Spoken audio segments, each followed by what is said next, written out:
Doctor زبیر صاحب، یہ ایک طرف تو بلومبرگ کی خبر ہے.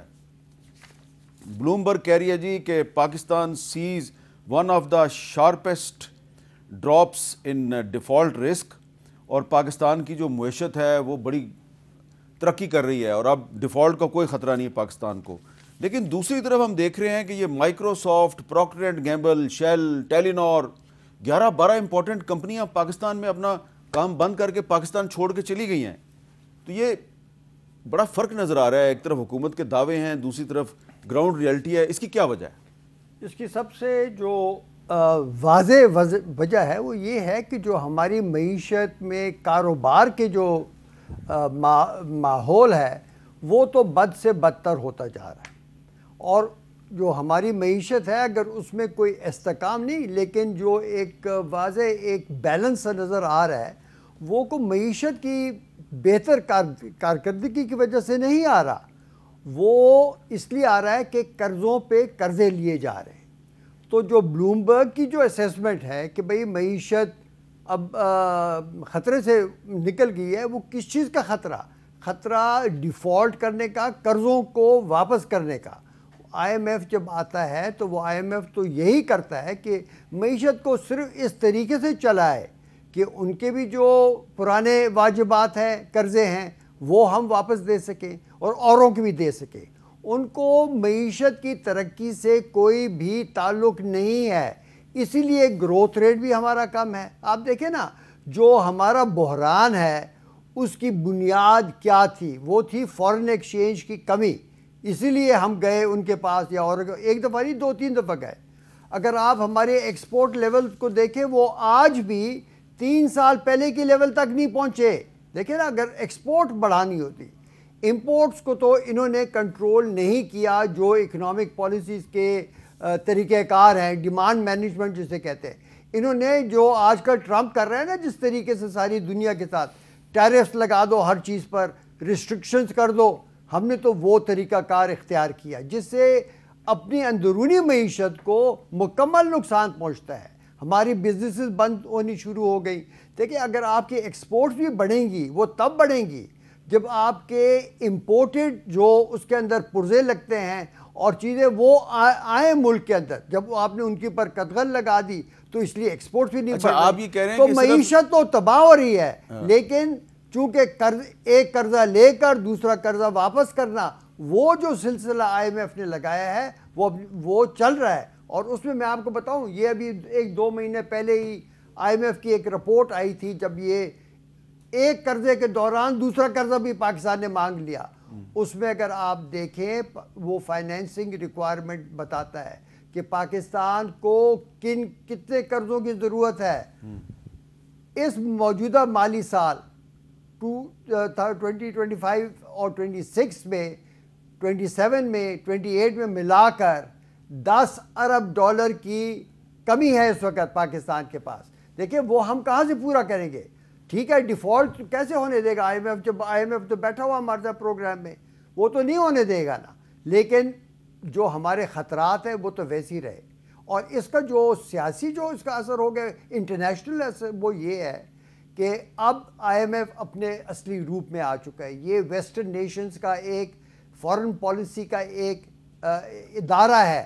وہ اس کے ذریعے پاکستان کو قابو میں رکھیں گے تاکہ ہم جو آج کل ایک بین الاقوامی ورلڈ وار کی جو سچویشن پیدا ہوئی ہے کہ ہم امریکہ کے جو دائرۂ وہ ہے اثر ہے اور اس میں جو کنٹرول ہے اس سے باہر نہ نکل جائے.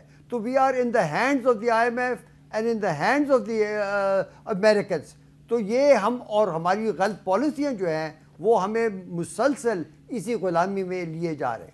جی، تو بلال کیانی صاحب، اب یہ جو آپ کو بھی پتہ ہے کہ I M F seeks clarity on $11 billion trade data gap. وہ کہہ رہے ہیں جی کہ ٹریڈ ڈیٹا میں $11 ارب کا فرق ہے. وہ پوچھ رہے ہیں آپ سے، اور ڈاکٹر صاحب بتا رہے ہیں خود آئی ایم ایف کے ساتھ کام کر چکے ہیں کہ آئی ایم ایف ایک ٹول ہے امریکہ کا.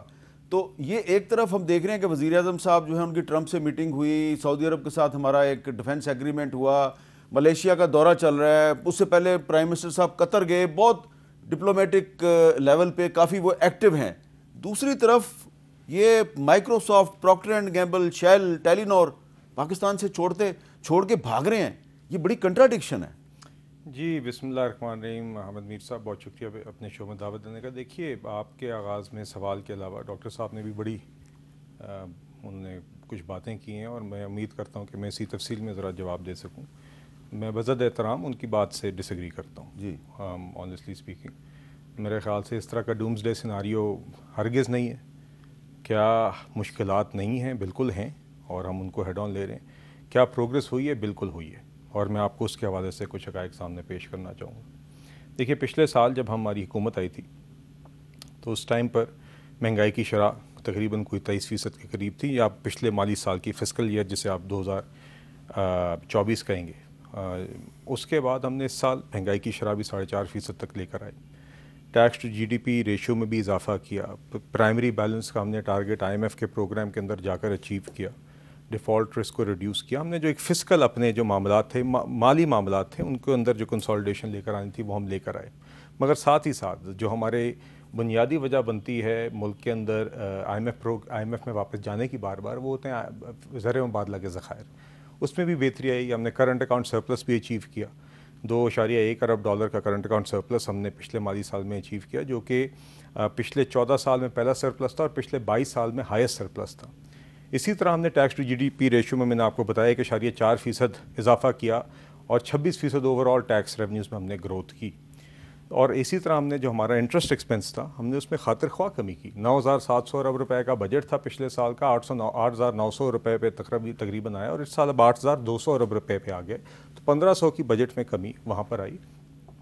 مگر اس کے ساتھ ساتھ ہم نے صرف معاملہ یہ نہیں تھا کہ ہم نے یہ بیلنسز کو امپروو کرنا ہے. جو معیشت کے اندر جو اسٹرکچرل ریفارمز درکار ہیں ہم اس پہ بھی کام کر رہے ہیں.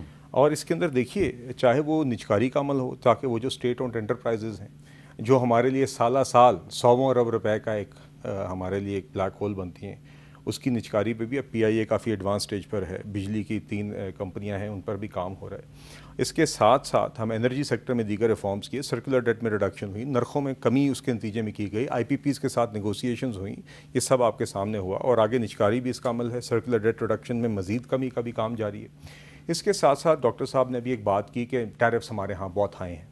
ہم اس سے اتفاق کرتے ہیں, اس لیے ہم نے نیشنل ٹیرف پالیسی کا اعلان کیا اس سال کے بجٹ میں. 5 سالہ نیشنل ٹیرف پالیسی ہے جس کے نتیجے میں, اور ہم یقیناً ماضی میں ایک ہائی ٹیرف کنٹری رہے ہیں ہم نے, اور اس پالیسی کے تحت کی کہ امپورٹ سبسٹیٹیوشن ہو, مگر اس کے نتائج لمیٹڈ رہے ہیں. اسی لیے ہم نے ایک نیشنل ٹیرف پالیسی کا اعلان کیا جس کے نتیجے میں اس ملک میں جو 3 قسم کی ٹیرفس ہوتے ہیں, ریگولیٹری ڈیوٹیز, کسٹمز ڈیوٹیز اور ایڈیشنل کسٹمز ڈیوٹیز, ان میں سے 2 ڈیوٹیز مکمل طور پر اگلے 5 سال میں ختم ہو جائیں گی. 5 سال کے سٹیپس میں اقدامات لیے جا رہے ہیں. پہلے سال میں ان کا نفاذ بھی ہو گیا. Regulatory duties, custom duties, additional customs duties, تینوں میں کمی ہوئی ہے اس سال میں اکراس دا بورڈ. اور ریگولیٹری ڈیوٹی اور ایڈیشنل کسٹم ڈیوٹی اگلے 5 سال میں مکمل ختم ہو جائے گی. اور اس کا مقصد یہی ہے کہ امپورٹس کے ہمیں را مٹیریل ضرورت ہے اپنی انڈسٹری کو آگے بڑھانے کے لیے, اپنے موجودہ ایکسپورٹنگ سیکٹرز کے لیے کاسٹ کو کم کرنے کے لیے. نہیں, لیکن کیا وجہ ہے کہ پاکستان میں جو لوگ اسمال بزنس کر رہے ہیں, چھوٹی چھوٹی انڈسٹری لگائی ہوئی ہے جنہوں نے, وہ لوگ بھی اپنا بزنس اور انڈسٹری بند کر کے باہر جا رہے ہیں؟ میرے خیال سے میر صاحب دیکھیے,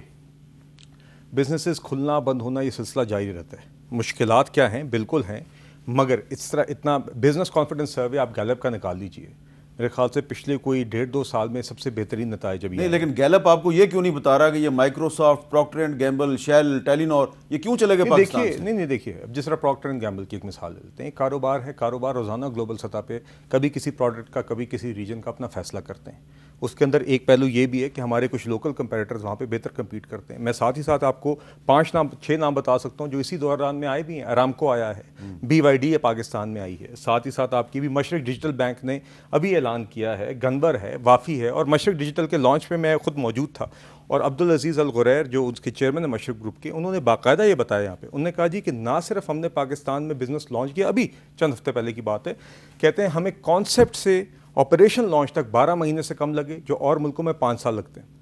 اسٹیٹ بینک کو انہوں نے داد دی اور انہوں نے کہا کہ اس کی جتنی ٹیکنالوجی اس ڈیجیٹل بینک کی تھی یہ ساری ہم نے پاکستان میں پاکستانیوں سے ڈیولپ کروائی. اور نہ صرف یہ, انہوں نے اپنا کارپوریٹ مڈل آفس جو دنیا کی ساری ان کے آپریشنز کا رسک آپریشنز, کمپلائنس اور ٹیکنالوجی, وہ بھی انہوں نے پاکستان موو کر دیا. اور یہاں پہ 450 لوگوں کو انہوں نے نوکریاں دی ہیں جس میں 45% خواتین ہیں. تو وہاں پہ یہ سٹوریز بھی موجود ہیں. دیکھیے مختلف گلوبل کاروباروں کے بزنس ڈیسیجنز ہوتے ہیں. ہیونگ سیڈ دس, آج بھی چیلنجز ہیں. ہم نے پروگرس کی ہے جس کو انٹرنیشنلی سب انڈورس کر رہے ہیں. دیکھیں ہماری تینوں جو ریٹنگز ایجنسیز ہیں, اسٹینڈرڈ اینڈ پورز, موڈیز اور فچ, تینوں نے ہماری سوورن ریٹنگ کو پچھلے سال میں اپ گریڈ کیا. ورلڈ بینک نے ہمارے ساتھ 10 سالہ $20 ارب کی کنٹری اسٹریٹجک پارٹنرشپ کی. IFC نے $20 ارب کی علیحدہ کی. ADB علیحدہ کر رہا ہے. IMF کا پہلا ریویو ہم نے پاس کیا, ابھی ان کے ساتھ ہم بیٹھے ہوئے. تو یہ سارے ریفارمز اس کا حصہ ہیں اور انشاءاللہ آہستہ آہستہ مزید بہتری